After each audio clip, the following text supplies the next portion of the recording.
Elliot, pretty tough day at the office today. How do you see it?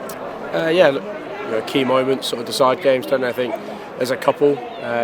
From our perspective, I think we should probably go 2-2 just before it goes 3-1. So that's, I think Lawns had a great game, but he probably would have expected himself to do better with that chance. But there's in the first half, we can't defend like that. 2 goals, both down to a lack of communication. One straight after we score, it's criminal. Can't defend that really. And then a set piece that we knew was coming, but we just haven't defended it well enough again. So, yeah, things for us to reflect on. As a management team, we got the shape wrong at the start of the game. We had to adjust, and I think we adjusted after the second goal. We looked a little bit more comfortable there. Keeper's pulled off a great save, but there's a couple of key match incidents which haven't really gone our way. I think Ryder Santos is in on goal. Number 4 brings him down.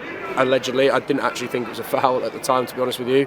But once the ref's given the foul, I don't understand how he's not last man. And the referee's given me some sort of nonsense around someone on the cover there, but Rise run into the keeper after it. So unless this lad's going to imaginary sort of levitate to in behind the goalkeeper, I don't understand how he could possibly be on the cover. So that's a nonsense from the referee. And I thought there was several incidents that handballs that didn't go our way, balls that didn't fall to us. And you make your own luck, but we didn't have much luck today, I didn't think. Faversham, probably the toughest side you played this season in terms of their organisation was pretty good. They did concede, but then they were really at it. Best coach side, definitely. They had routines, they had a way of playing, and they've got some really good individual players. And I was speaking to their manager beforehand. Obviously, they've spent big to bring those players in, and there's an expectation that they perform well. But credit to them, they're performing well every week. It's all well and good having the resource, but you've still got to go out and do it on the pitch. And yeah, I thought we gave them a good contest today. I thought we competed, and like I said, we've created enough chances. Their keeper's had a decent day, a couple that we've hit straight at him.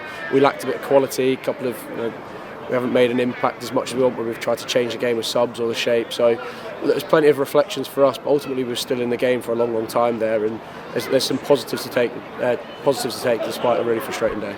We're talking of positive. It seemed that the introduction of Trotter at half time, and then suddenly not far, probably with half an hour left, that made a bit of a difference. Yeah, I thought Trotter was really good.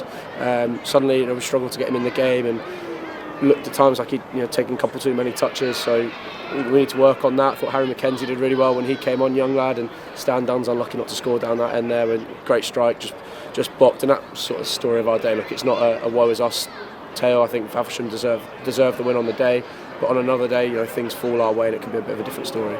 So just a little bit of time to dust yourself down, get back ready and take on Three Bridges on Tuesday night at home. Yeah, it's going to be a really tough game. We know this period and this run of fixtures has been tough. We've obviously got a positive result out of Three Bridges. They'll play today, and I'm sure they'll probably stay top. They're a really good side, so it's going to be difficult. We need to help ourselves at times, and we've made a couple of silly errors at the end there, including the sending off, which, again, could the referee manage the game a little bit better at 3-1 in the 96th minute? I'd imagine he could do. But Luke will be disappointed with that, and he doesn't need telling that that's not going to help us in the long run. He'll still be available for Tuesday, but we're obviously going to miss Luke for a few games now because referees stick together and we won't be getting that overturned.